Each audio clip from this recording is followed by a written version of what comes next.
Hello and welcome to Bible Study with the Feed My Sheep Foundation video channel. Today we're on chapter 16 in the book of 2 Samuel.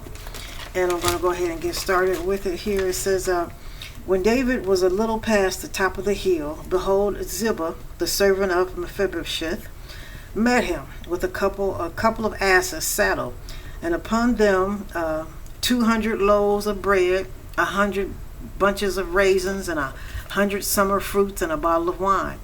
And the king said unto Ziba, What do you mean by coming to me with all of these things? And Ziba said, The asses be for the king's household to ride on, and the bread and the summer fruit for the young men to eat, and the wine that such as be faint in the wilderness, they all can have, something to drink.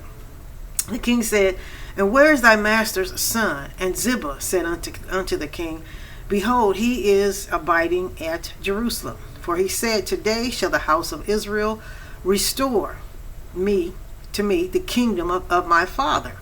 So here, Mephibosheth, because at one point in time, if we can recall, during the Bible study that we had, David wanted to show favor to the house of Saul. So he wanted to know, who was left in the mix of Jerusalem that he could show favor to, and Mephibosheth was the one that was left among the seed of Saul. And so he called for him, and therefore he showed him favor. So now Mephibosheth is sending his servant Ziba over to David, basically to give a thanksgiving offering for all the favor that he showed unto him. And he says, And then then said the king to Ziba, Behold, thine are all that pertains unto Mephibosheth. And Ziba said, I humbly beseech thee that I may find favor in thy sight, my lord, O king. And when David came to Bahurim, behold, there came out a man of the family of the house of Saul, whose name was Shimei, the son of Gero. He came forth and he cursed. He cursed still as he came. He was cursing. And he began to cast stones at David and at the servants of King David. This man wasn't feeling the blessing. He was basically corresponding to something else that had been done, but not by David. And we'll reflect back over into chapter 3 as we continue on with why he's doing this. But nevertheless, this man, Shimei, he began to throw stones at David and all his servants. And all the people and all the mighty men were on his right hand and on his left hand. And thus said this man Shimei, when he cursed, he says, Come out, thou bloody man, and thou man of Belial. So now this is what this Shimei is saying in reference to David. He says, The Lord has returned upon you all the blood of the house of Saul, in whose stead thou hast reigned. And the Lord has delivered the kingdom into the hand of Absalom, thy son. And behold, thou art taken in thy mischief, because thou art a bloody man. Now this is the response of this individual, Shimei. And he's from the house of Saul. And what he's referring to is chapter 3 in the same 2 Samuel book. Chapter 3, whenever Abner, who was also of the house of Saul, when Abner was killed. Now Abner wasn't killed by David, but Abner was killed by Joab. And Joab, being the captain over David's army, he is basically blaming David for the death of him. So we can reflect back to, again, chapter 2 and chapter 3 of 2 Samuel for that incident. And that is why this individual, Shimei, has come out and is coming against David in such a way that he is calling him a bloody man and calling him a man of Belial, a wicked man. And telling him that now the blood, he says, the blood of the house of Saul, in whose stead you did reign at one point in time, and the Lord has delivered the kingdom into the hand of Absalom thy son. That's what this Shimei individual is saying. And then it says, Abishai the son of Zeruiah unto the king, Why should this dead dog curse my lord the king? Let me go over, I pray thee, and take off his head. That's what the individual that is with David begins to say in reference to this Shimei individual. And Abishai, who is, again, one of the individuals with David. He says, why should, he calls him a dead dog, curse my Lord, the King David, okay? So he says, let me go over, I pray thee, and take off his head. And the king said, this is what David said, what have I to do with you, you sons of Zeruiah? So let him curse, because the Lord has said unto him, curse David. Who shall then say, wherefore hast thou done so? And David said to Abishai and to all his servants, behold, my son, speaking in reference to Absalom, which came forth out of my bowels, seeks my life, okay? So how much more now may this Benjamin do it? Okay, so let him alone and let him curse, for the Lord he's allowed him, he's bidden him to go ahead and go forward.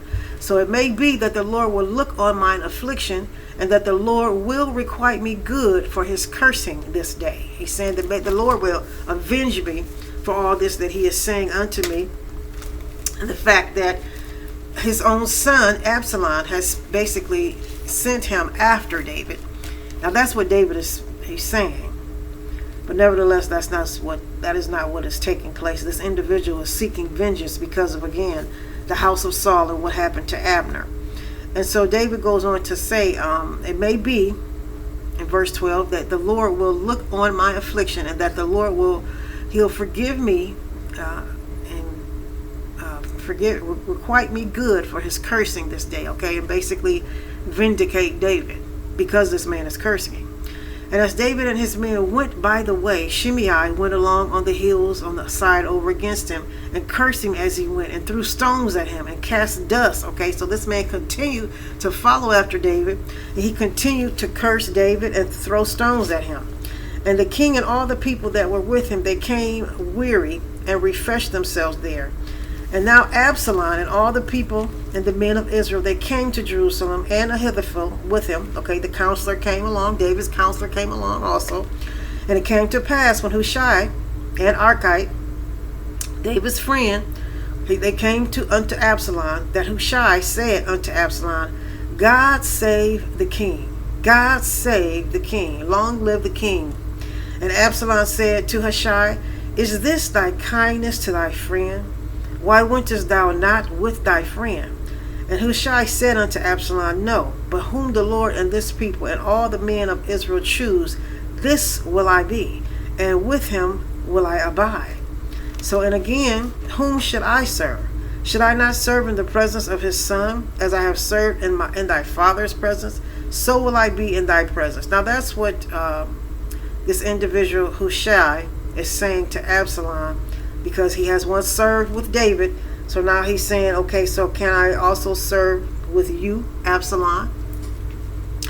Then this is what Absalom says to Ahithophel, give counsel among you what we shall do. So now Absalom asks for the counsel of Ahithophel, who was David's counselor, who would often advise him. So now he's in the mix with Absalom. So Absalom asks for his counsel, and Ahithophel says unto Absalom, go in unto David's concubines, your father's concubines. Okay, and as I was reading that in the previous chapter 15, when I spoke of the concubines, chapter 15, verse 16, and I did state to remember that particular verse, because we were going to reflect back on that. Because as we go forward in this reading, we're going to see a prophecy being fulfilled that God said that he would do in reference to the concubines that David had in the previous chapter, where he tells David, okay, let me go back to chapter 15, verse 16. It says, and the king went forth and all his household after him, and the king left 10 women which were concubines to keep his house. Okay, so those are David's concubines left in the house.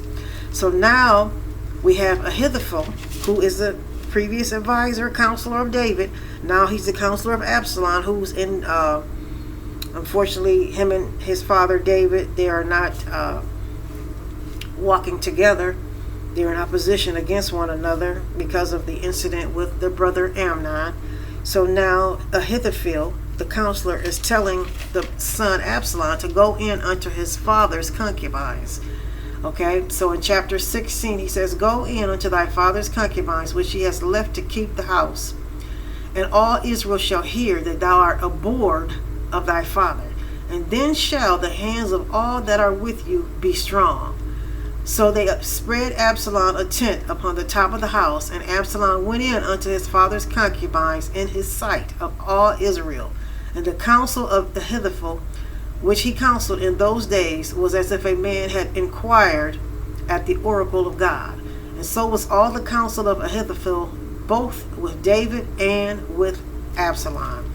And the reason they are saying that is because if we go back to chapter 12, God told David in reference to what he had done to Uriah and the Bathsheba, that would take place in his life.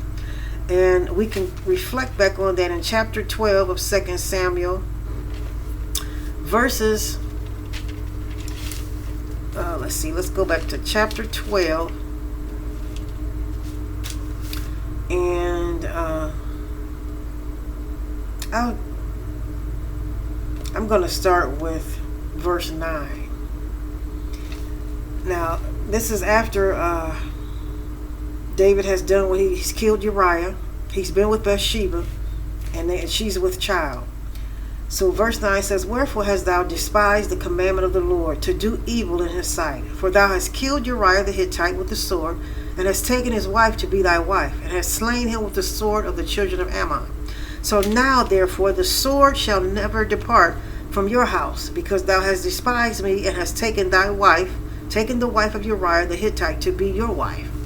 Now thus says the Lord, Behold, I will raise up evil against you out of your own house, and I will take thy wives before thine eyes, and give them unto thy neighbor, and he shall lie with thy wives in the sight of this son. Okay?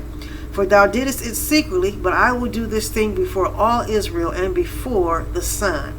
Okay, so therefore, that is why Absalom, his son, went in and slept with his 10 concubines, okay, before all of Israel, because that is what God had prophesied would take place. And so therefore, that is what happened here in chapter 16 with Absalom being advised by the counselor, again, Ahithophel, who was David's counselor also, but now due to the separation and the dispute between David and his son Absalom, Absalom has the counselor with him, and the counselor has advised him what to do. And they're saying that he was advised as the oracle of God, and yes, he was, because that was a prophecy that God said would take place in the future, and therefore that is why it took place at that moment in time with his cousin, with his son, and those concubines that the counselors told him to go in and to be with them. And so that was another incident in a moment in time when we see a prophecy being fulfilled by God. Because he did tell him again in chapter 12, Thus says the Lord, Behold, I'll raise up evil against you out of your own house, and I'll take thy wives before thine eyes, and give them unto thy neighbor, and he shall lie with thy wives in the sight of this son. Okay, for thou didst it secretly, but I'll do this thing before all Israel and before the sun. And so that is why, again, chapter 16, verses 21 to 23 took place, where Absalom took his own dad's concubines. All right. So that was the conclusion of chapter 16, 2 Samuel Bible study. God bless you. God be with you. And I'll see you on our next Bible study as we continue going forward with the Feed My Sheep Foundation Bible study video channel.